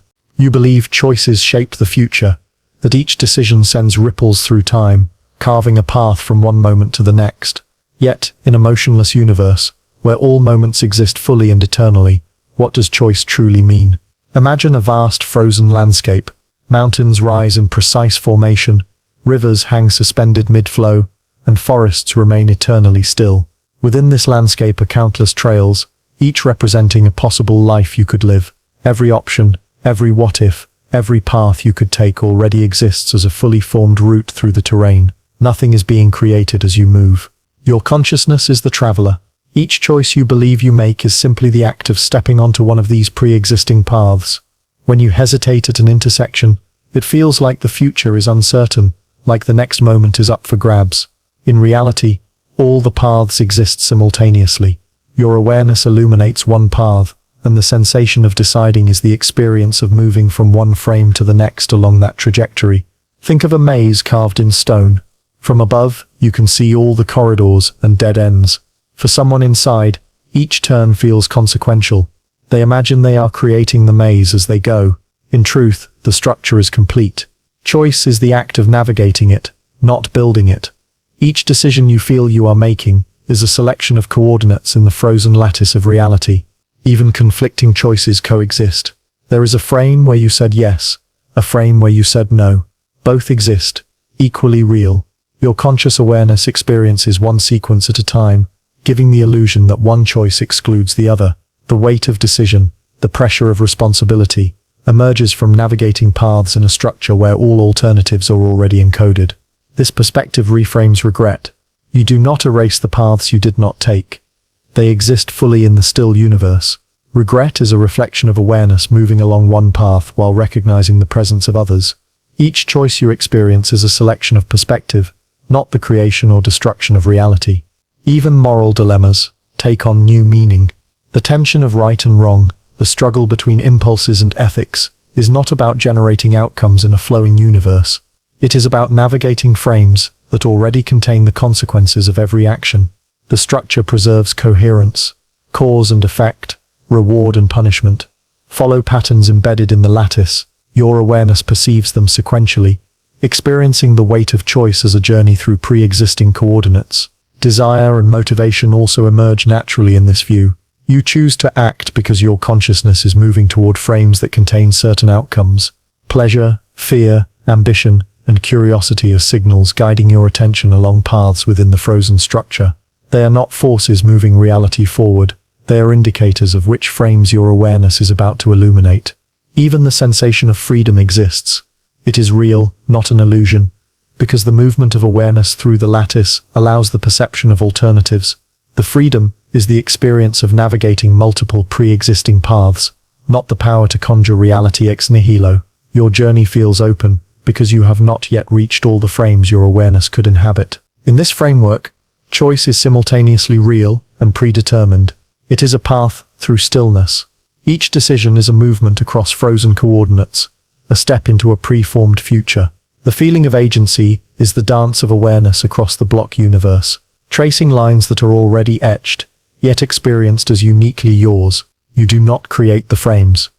You illuminate them. You do not push reality forward. You move through it. Choice is not a force acting upon a universe in flux. It is the motion of consciousness weaving a narrative from a landscape that has always existed. And so, every choice you make is both inevitable and lived, a path through a frozen cosmos, revealing the illusion of motion while the universe itself remains perfectly still. You have always imagined death as an end, a final tick of the clock, a point where the flow of life ceases. It is often feared as the moment when motion halts, when consciousness is extinguished and the river of experience runs dry. But in a universe where nothing truly moves except awareness, death takes on a different meaning. Picture a vast plain stretching infinitely in all directions. Each point represents a frame of your life, a childhood morning, a heated argument, a quiet evening, watching sunlight fade. These frames exist simultaneously, complete, unmoving. Consciousness travels through them, stepping from one to the next, illuminating experience as it goes. Death is not the vanishing of life. It is simply reaching the edge of the path your awareness can traverse in the current sequence. It is as if you were walking along a mountain ridge in a still landscape. The ridge eventually ends. You do not fall off because the ridge disappears. You simply arrive at a frame where your current trajectory no longer continues. The frames of your life beyond that point exist, fully formed, but your conscious path does not move through them anymore. From your perspective, the journey concludes.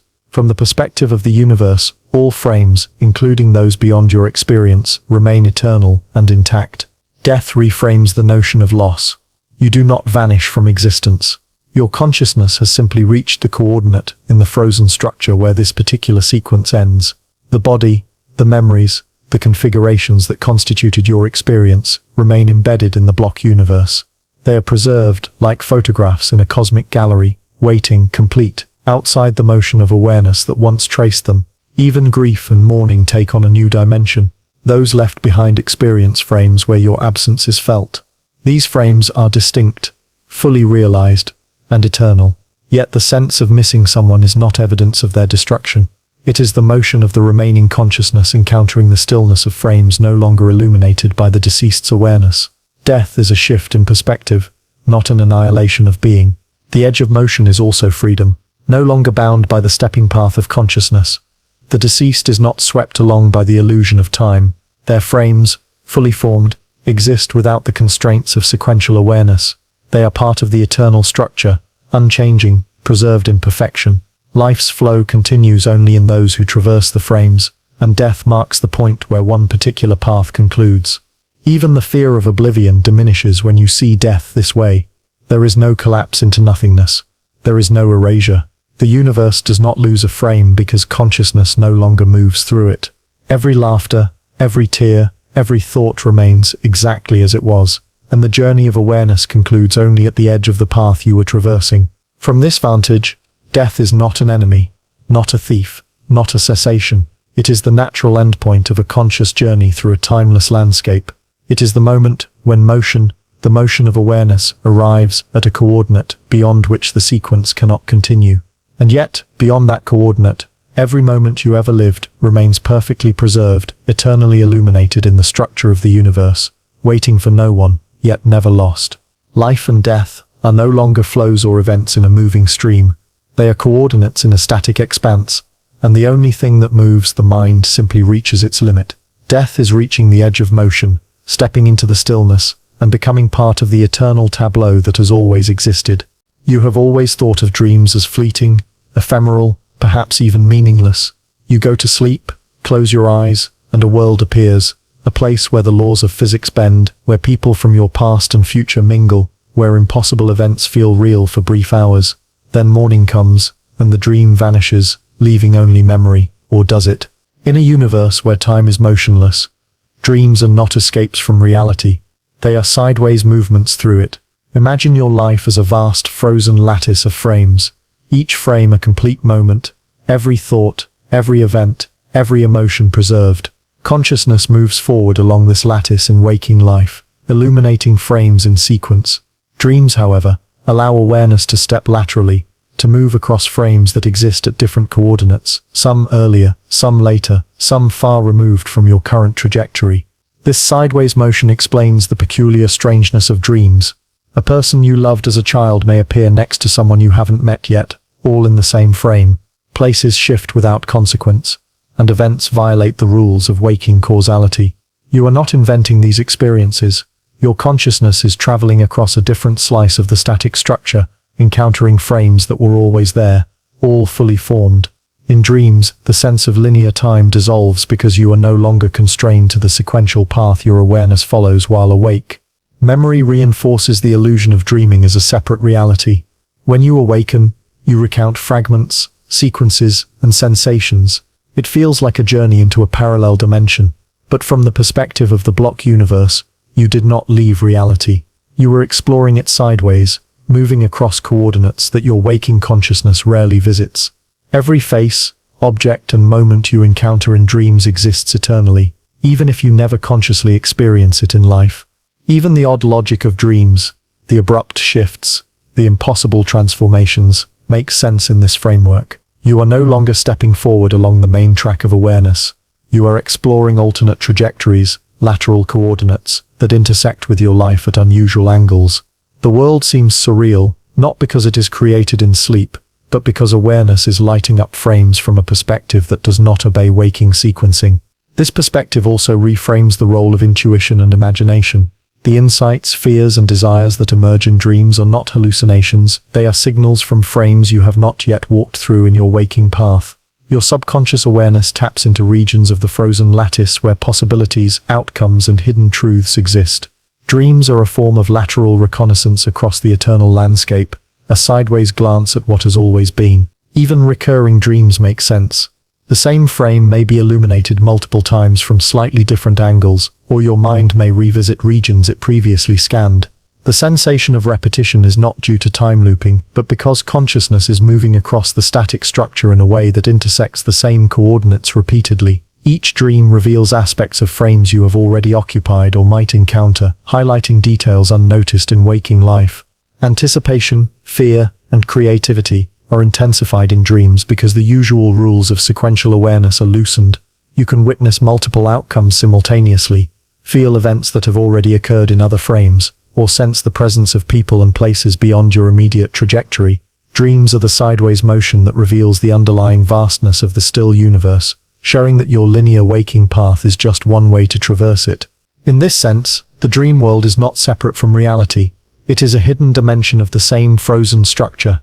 Time does not flow there any more than it does while awake. It is the freedom of consciousness to explore different axes of existence, to move in directions impossible in waking life, illuminating corners of the universe that remain invisible during your forward journey. Dreams are sideways motion through time, revealing the stillness behind your perception. They are proof that reality is far more intricate than the linear story you tell yourself. Every impossible event, every strange encounter, every emotion experienced in dreams has always existed. You are not traveling to another world. You are tracing paths within the eternal landscape, stepping off the main track and exploring coordinates already etched in the frozen lattice of existence. And when you wake, you carry a trace of that sideways motion, the sensation that life is larger, stranger, and far more timeless than it appears. The river of time never flowed. You simply stepped across frames in directions few awake ever notice, and called the experience a dream. You have experienced it countless times, a fleeting sense that you've been somewhere before, spoken the same words, or witnessed the same scene. Your brain calls it déjà vu, a glitch, a trick of memory. You shake it off, thinking it fleeting, unimportant. But in a universe where time does not flow, déjà vu takes on a profound significance. Imagine life as a vast, frozen lattice of frames. Each moment exists perfectly. Every interaction, every thought, every sensation preserved. Your consciousness moves forward along this lattice in a unique path, illuminating sequences that form the narrative you experience as life. Déjà vu occurs when your awareness steps into a frame that intersects coordinates it has already illuminated, crossing paths with itself in the vast static structure. It is not memory misfiring, nor coincidence, nor premonition. It is the mind recognizing its own route through a frozen universe. The familiarity is undeniable because it is real. You are walking across a frame that you have already stepped through in a previous trajectory, perhaps even in a subconscious detour during sleep or in parallel awareness. The echo feels uncanny because the universe is eternal, and you are retracing coordinates that have always existed. Even the fleeting sense of "I've been here before" makes sense. Frames are complete and immutable. The event you experience in déjà vu is already fixed, fully formed. Your conscious movement merely overlaps with the coordinates your awareness visited before, highlighting similarities and resonances. The world has not repeated, you have crossed your own path. Consider a labyrinth, etched in stone. From above, you can see multiple corridors intersecting at shared chambers. A traveler walking through the maze may stumble into a chamber previously visited from another route. The sense of recognition, the pause, the disorientation, it all arises because the path intersects, not because the labyrinth has changed. Déjà vu is your consciousness recognizing intersections in the block universe. Even small details, the smell of coffee, the sound of a passing car, a phrase someone utters, can trigger this effect. They act as markers, cues that signal alignment between two coordinates of awareness. The feeling is so intense precisely because the universe is motionless. Every detail in the frame is perfectly preserved, and your consciousness moving back into it perceives the frame with all its intricacies intact. This reframes intuition as well. Sometimes déjà vu accompanies decisions or insights, a subtle nudge that the frame you are entering has already been scanned from a different angle. What feels like a hunch or a forewarning is the mind navigating lateral and overlapping paths within the frozen lattice of moments. The illusion of anticipation or foresight emerges from the architecture of the block universe, not from a river of flowing time. Even the anxiety that sometimes follows déjà vu makes sense. The uncanny feeling, the pause, the subtle disorientation, all are signs that consciousness has momentarily recognized a frame it had illuminated before. The mind searches for explanations in sequential terms. This must have happened earlier, but the reality is non-sequential. The frame is eternal, and your path has merely crossed it twice. From this perspective, repetition, coincidence, and synchronicity are not errors of perception. They are natural consequences of navigating a vast, unchanging lattice of reality. You are not being trapped in cycles. You are exploring an intricate network of frozen frames, occasionally stepping into coordinates you have already walked. Every moment exists fully. Your awareness moves through it. Déjà vu is simply the conscious recognition of a repeated coordinate along different paths. Life, then, is less a linear story and more a complex map of intersecting trajectories. Each decision, each movement, each perception is a thread moving through the eternal fabric. When paths cross, the mind experiences recognition. When they diverge, you feel novelty. The illusion of linear progression, of past and present, is created entirely by the movement of consciousness across a timeless structure. Déjà vu reminds you of this profound truth. Nothing truly passes, nothing is lost, and the universe has always been complete. You are not merely moving through time, you are stepping across frames, sometimes brushing against yourself, and creating the uncanny sensation of familiarity. It is not a glitch. It is evidence that you are alive in a universe that never moves, yet you do. You may have wondered, what if somewhere, another version of you is living a completely different life, perhaps one where you chose a different career, met someone else, or never moved to the city you know. In a flowing time universe, this idea feels speculative, but in a motionless universe, parallel lives are not just possibilities, they are already real. Imagine the cosmos as an infinite frozen lattice of frames. Each frame is complete, containing a fully formed moment of existence. Within this lattice, every choice, every variation, every alternative path you could take exists simultaneously. The life you live in waking awareness is one trajectory through this lattice. The lives you never chose, every what if, are other paths, equally complete, waiting in their coordinates, fully real and unchanging. Parallel lives are not future predictions or hypothetical constructs. They are embedded in the static structure of reality. In one frame, you became an artist. In another, you became a scientist. In another, you lived in a different country, made different friends, or pursued a dream that your current self never dared to follow. Each life exists fully, simultaneously, in the frozen cosmos. The linear narrative you experience is only one trajectory illuminated by consciousness. Even the sense of regret and curiosity makes sense within this framework. You might imagine, what if I had done something differently? That longing, that sense of incompleteness, is not a yearning for a lost future. It is awareness hinting at coordinates in the frozen lattice you have not yet or may never traverse. Parallel lives are real in the structure of existence. You only move through one of them at a time. Consider a vast city seen from above, where each street represents a path, each building a choice. A person walking along one street perceives only that trajectory, yet from above, all streets exist simultaneously, all buildings are in place. The experience of choice, consequence, and unique life path emerges, because consciousness moves along a specific corridor. Parallel lives are the other streets, fully constructed and unchanging, intersecting and diverging in an intricate web. Even synchronicities and coincidences gain new meaning. Occasionally it may feel as if two realities are brushing against one another. A song, a person, a chance encounter that feels too perfect. These moments are shadows of other trajectories in the lattice, hints that parallel paths exist nearby in the frozen structure, glimpses of realities your consciousness is not currently inhabiting. This view also reframes identity. You are not singular in an absolute sense. Each parallel trajectory contains a version of you, complete and whole, experiencing the world in ways consistent with that path. Yet you experience only one trajectory at a time. Your continuity, your sense of self, is the motion of awareness along a single strand in the frozen multiverse. The you of another path is not imaginary, it exists, just not illuminated by your consciousness. Even life's pivotal moments, decisions, turning points, and accidents are coordinates where parallel trajectories branch. In one path, you stayed. In another, you left. In one, you spoke. In another, you remained silent. The frozen universe holds all branches in perfect clarity. Consciousness traverses one, giving rise to the sense of flowing time, of cause and effect, of missed opportunities. But the lattice preserves every possible outcome, fully realized. Dreams and imagination may even allow glimpses of these parallel lives. In sleep, awareness can shift sideways through frames, illuminating trajectories other than the one experienced in waking life. What feels fantastical or impossible may simply be awareness encountering a parallel path already embedded in the frozen structure. The sensation of exploring alternate realities, of walking another life, is natural in a universe where all moments coexist. Ultimately, parallel lives show that the world is far more intricate than your waking experience suggests.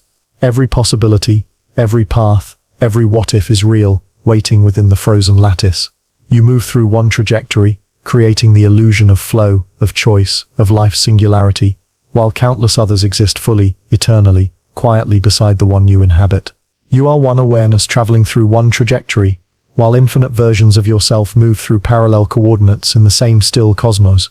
And though you experience only one, all are equally present, equally alive, and equally eternal in the frozen reality. You feel it constantly. The pull of a ticking clock, the rush of minutes slipping away, the weight of deadlines, the nostalgia of memories, the anticipation of tomorrow. Time is everywhere, yet invisible. You cannot hold it, measure it directly, or stop it. In a universe where nothing moves except consciousness, this paradox becomes clear. You feel time, but you never actually touch it. Imagine a vast still frame, the entire universe frozen in a single moment. Stars hang like jewels, rivers are suspended mid-flow, cities remain eternally in one configuration, and every heartbeat you have ever experienced exists as a perfect coordinate. Nothing moves, nothing ages, nothing begins or ends. Yet inside this frozen cosmos, consciousness is moving. Awareness steps from frame to frame, illuminating sequences and patterns that give the sensation of flow. Time is born from motion, but it is motion of the mind, not the world. This is why you can feel time passing. Each shift in awareness creates a difference, a contrast between what was and what is being observed now. Your memory recalls previous frames. Your imagination anticipates future ones. The comparison generates a perception of duration, sequence and rhythm. Clocks, calendars and schedules are only tools to quantify the movement of your mind across the frozen lattice. Time is a map of perception, not a property of reality. Even causality, the sense that one event produces another, relies on this motion. A ball falls because you perceive one frame where it is on a table and another where it is shattered. The universe does not push it forward. The frames exist simultaneously. Cause and effect are embedded in the spatial relationships of these coordinates, revealed only when consciousness steps through them. You feel the pull of then and next because awareness moves. Time is the feeling generated by observation, not an actual current you can touch. Memory intensifies the sensation. You remember childhood, first loves, triumphs, mistakes. Each recollection feels distant, as though separated by a flowing river of hours, yet all those moments are fully present in the frozen structure. The sensation of past and present arises from the contrast between frames illuminated at different points along your path. Time is not measured in seconds, but in the motion of consciousness. Anticipation works the same way. You wait for events, feel suspense, or imagine possible futures. These future frames are not conjured, they already exist. Your awareness has not reached them yet, so you perceive uncertainty. You feel time stretching forward, but it is only the path of consciousness approaching coordinates embedded in the lattice. You sense duration because your mind has not yet illuminated those regions. Even the emotional weight of time, the pressure of deadlines, the pang of nostalgia, the anxiety of aging, is created by awareness comparing frames. Your mind perceives difference, tension, and expectation across a sequence, producing a vivid sense of temporality. Yet if you were to step outside consciousness, outside motion, the universe would remain unchanged. Nothing would have moved, nothing would have aged, nothing would have passed. Time would exist only as a sensation in the moving mind. This explains why you never touch time.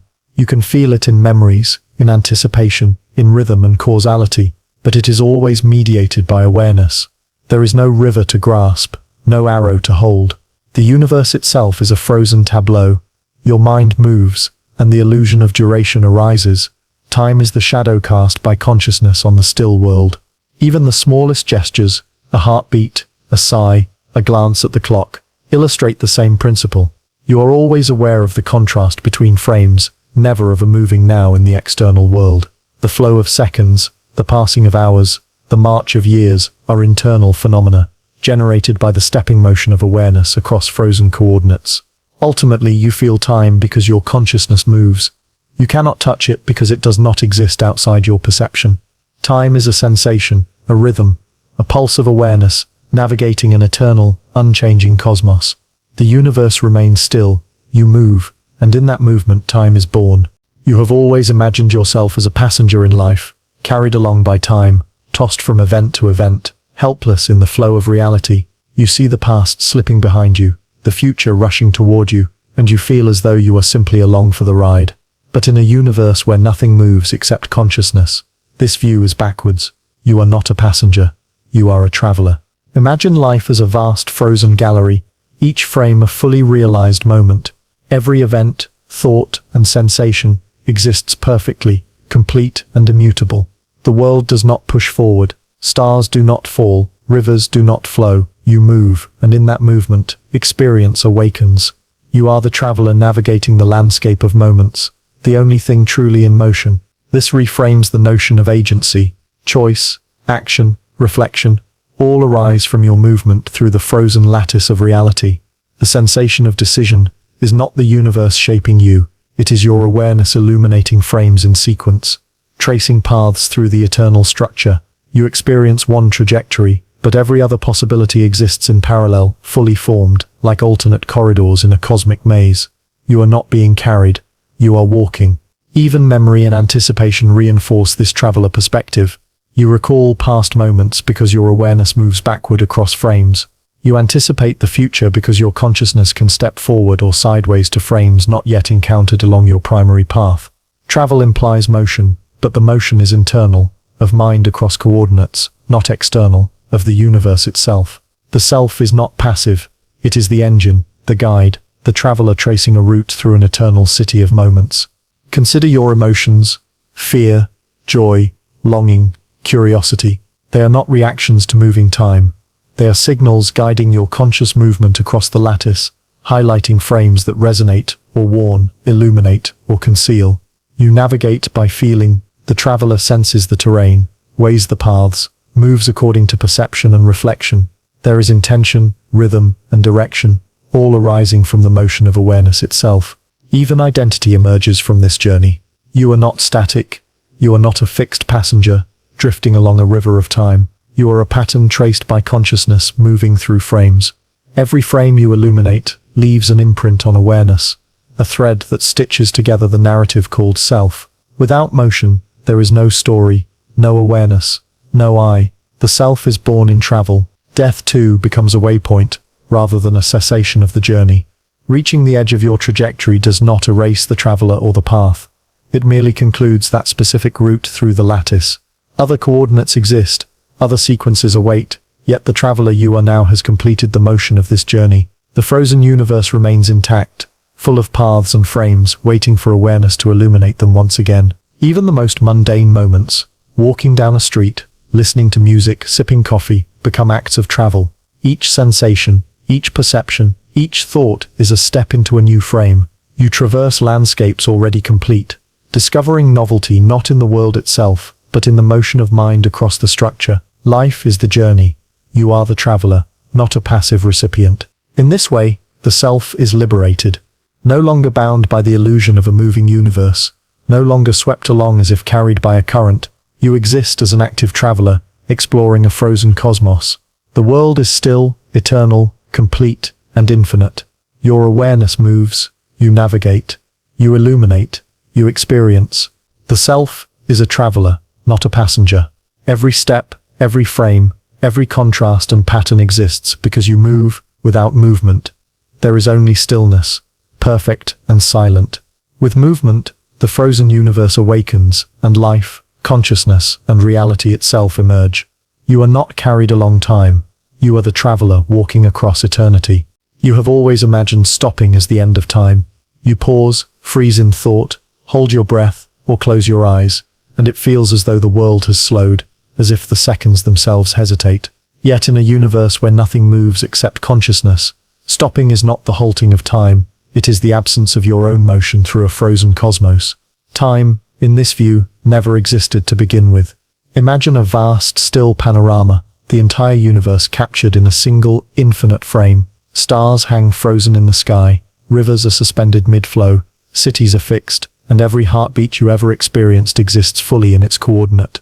You move through these frames, illuminating experience as awareness traverses them. When movement stops, your attention halts, your focus retreats, or your body becomes inert. The frames remain fully formed, eternally static. Time does not slow, cease, or continue. It simply is never a thing to be measured outside motion. Even your perception of waiting illustrates this principle.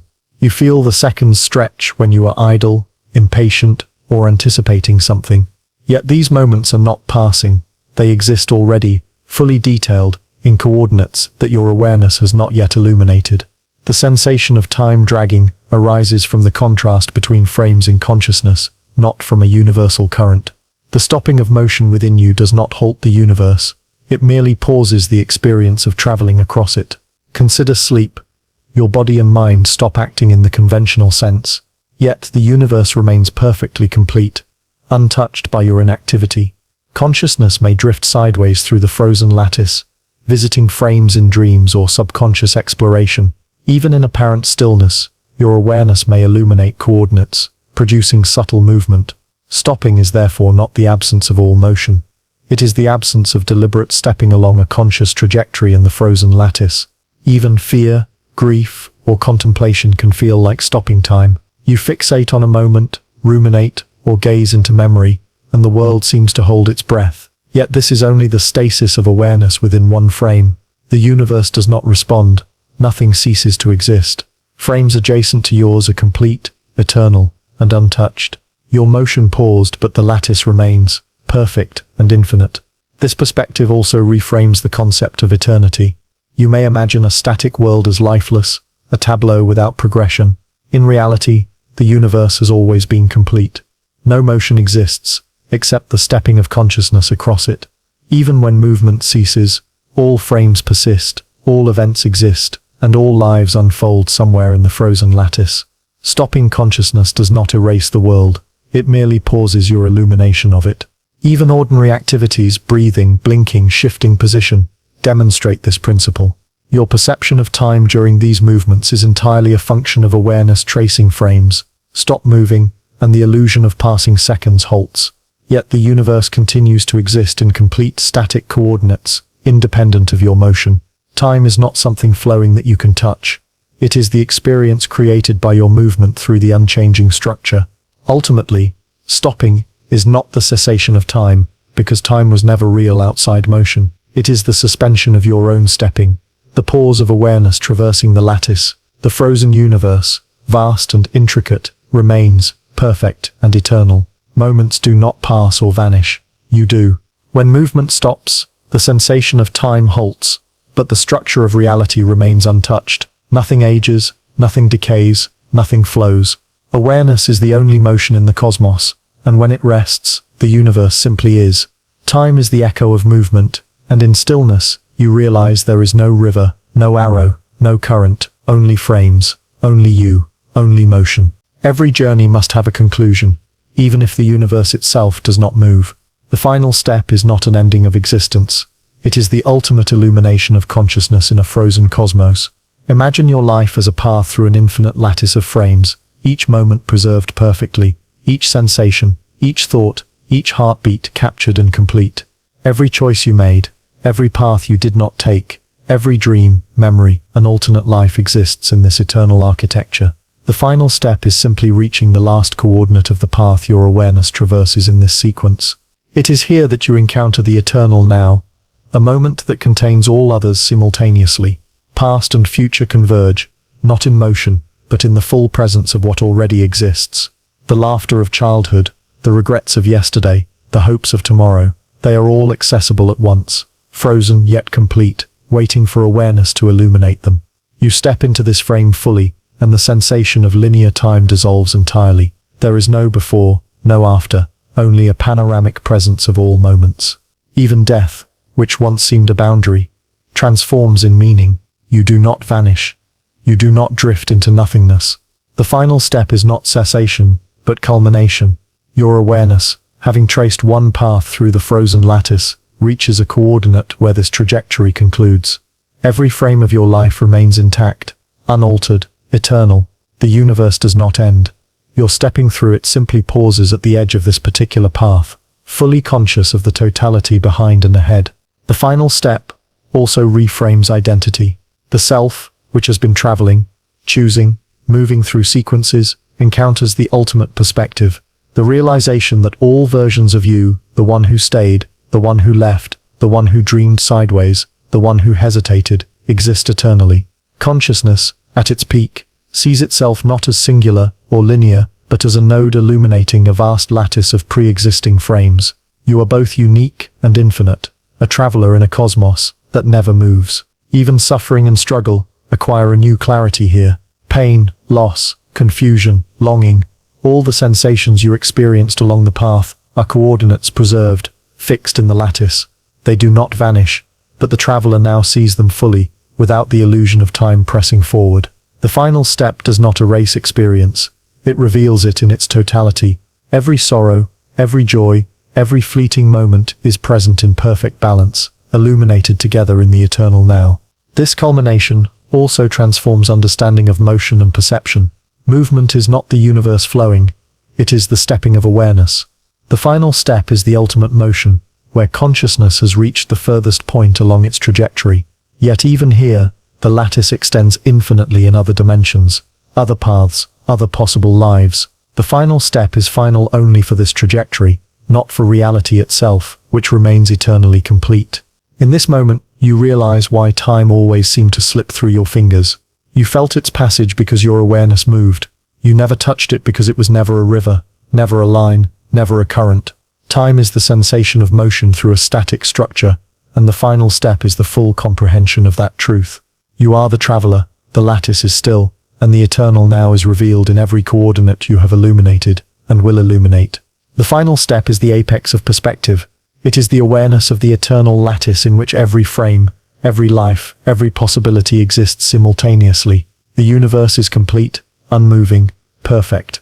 Your consciousness has reached the edge of its trajectory, and in doing so you see the eternal now, a totality of moments, a frozen cosmos, a panorama where the illusion of past, present, and future dissolves into one boundless presence. You are not ending. You are not beginning. You are stepping fully into the eternal now, the culmination of motion in a universe that never moves. And in that step you understand the cosmos has always existed exactly as it is. The frames have always been complete, and the only thing that ever moves, the traveler, has finally arrived. As we reach the end of this exploration, one truth stands clear. The universe does not move.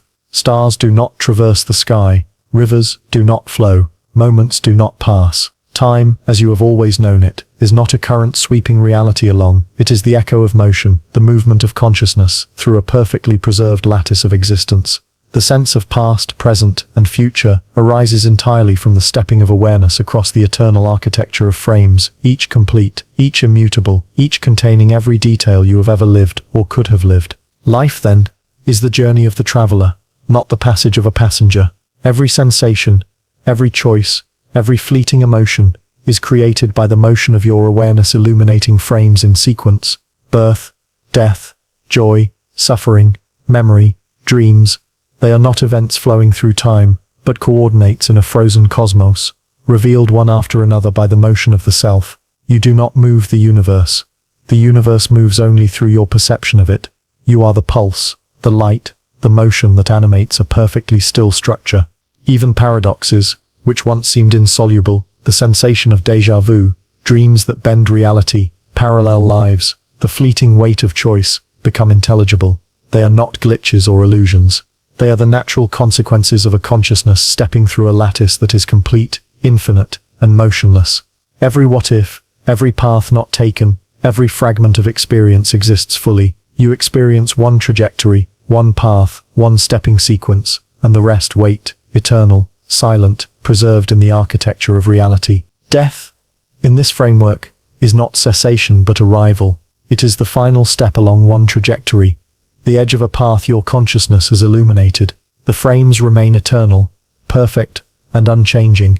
Even when movement stops, reality is undisturbed. Time, like a river you cannot touch, was never flowing to begin with. Its sensation exists only in the steps you take. The cosmos, when viewed through this lens, is at once humbling and liberating.